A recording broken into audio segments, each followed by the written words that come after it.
Hey everyone, it's Ellie Mae with Swift Creek Customs, and I'm here today because Siser has released some new tools.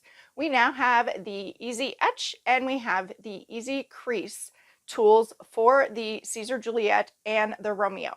Now, I'm going to show a project, one of my first projects that I've been working on getting used to these tools, because when I'm doing this, the software was not ready. There will be updates to the software coming, and I will have future videos on those as well. So stay tuned and make sure to like, subscribe, and click that bell for notifications on future content. Today I'm going to be discussing how and showing you how I embossed on cardstock. So there's going to be lots of materials that you might be able to test on and use as embossing. The first thing I want to point out though is that this is going to be different than embossing on a die cut machine because of the way it works. When you're using a manual die cut machine, you are using a method that is stacking plates, and it is squishing with heavy pressure as you manually roll the materials through a machine. So here's a look at the emboss close up of a die cutting machine. I am showing you this example here because I want you to be prepared and not expect the Siser cutting machines to be the exact same. They are not going to be. They are designed as a cutting machine and not an embossing machine, but they can emboss in their own way. And I want to share with you how I have done that and setting it up in the software. This can be done in any version of the software that you currently have, and it gives it a unique look to it. So it's going to follow the exact same path as if you had a blade in the machine. Now there are limits, and why? There are limits because these are two different completely machine setups. Your Siser cutting machines, Romeo and Juliet, are designed as cutting machines. They have a specific clearance. They work differently than a manual die cutting machine that works on a force pressure system. You have force, but you also have the crease tool that is being moved around your design at the same time. It is not the same pressure, not the same force. So don't expect the same results. It gives a different emboss technique and look. I'm going to share some tips on how you can bring out that embossed look as well. Now with your Siser Juliet and Romeo cutting machines, you are going to be limited in how that emboss looks because of not just the machine, but also the materials. One, the design of the machine, because you are using a cutting mat. When you are embossing on your cardstock, there is no give. Your give is limited to the thickness of your cardstock because it is going to hit your mat first, and then the bottom of the machine is going to have pressure. So you can only emboss so far on the material until you hit a point where that material is going to give, and it's either going to tear or it's just going to, give up. So testing is the only way to know. I am using 110-pound cardstock. Lighter weight cardstock I found just tore really, really easily. It did not give a very good emboss look either. So let's take a closer look at these embossing features and how I did this. Now, in the Leonardo Design Studio software, I'm going to share, I created this entire card front in the software, and I'm going to show that to you here. So I'm using all of the tools in Leonardo Design Studio. I drew a rectangle. I made a smaller copy of that rectangle to use as my design template. It's also going to be my cut line. I am using Leonardo Pro tile array feature, but you can also do this in basic simply by copy and pasting your lines over and over again. And then I'm just going to adjust my lines.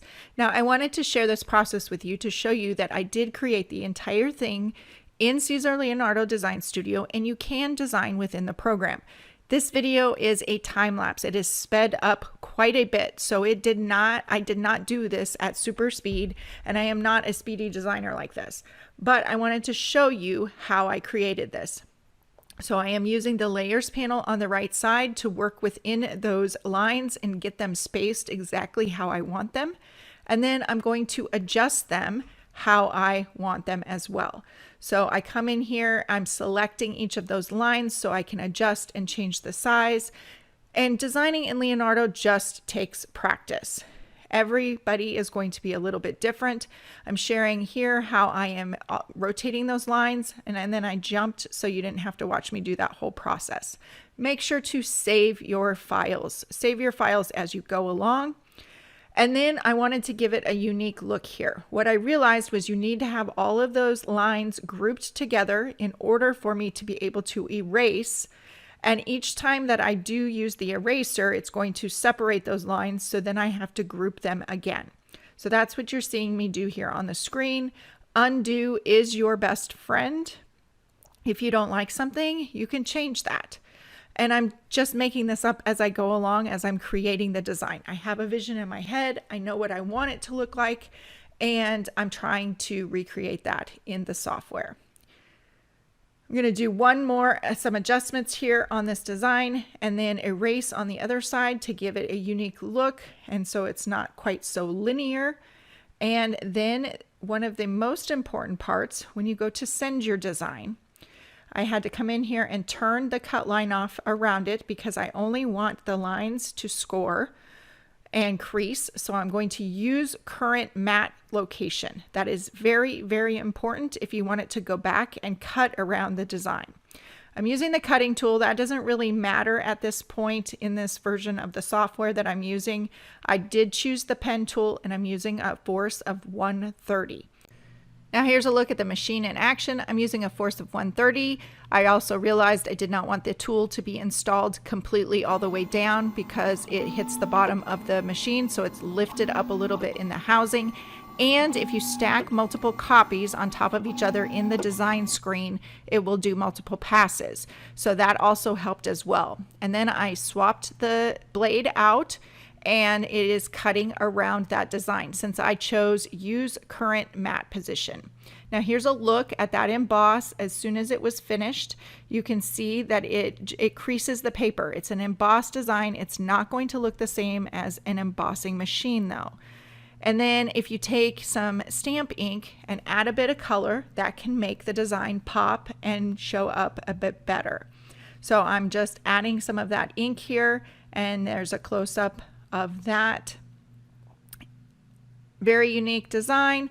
I added a print and cut flower image to it and stamped a sentiment on the front. It gives it just a little bit of a pop along with that color.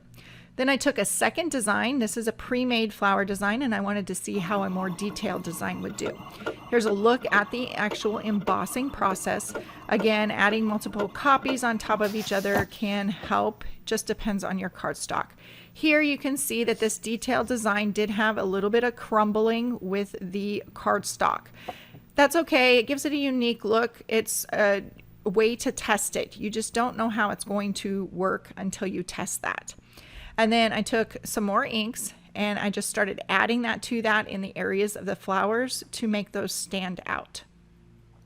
Every card you make could be different. You want to test with your materials, with your weight of cardstock. Again, this is a 110-pound cardstock. I used a force of 130 with multiple copies on top of each other. And then I simply just stamped a sentiment on the front of this and added it to a colored card base. So there's lots of different options that you can do. Play around with it, emboss with it. Let's see what other materials you can think of to emboss with your Siser Juliet and Romeo. I hope you have fun in creating with the new Crease tool. If you have any questions, please let me know in the comments below. Thanks for joining me and have a great day.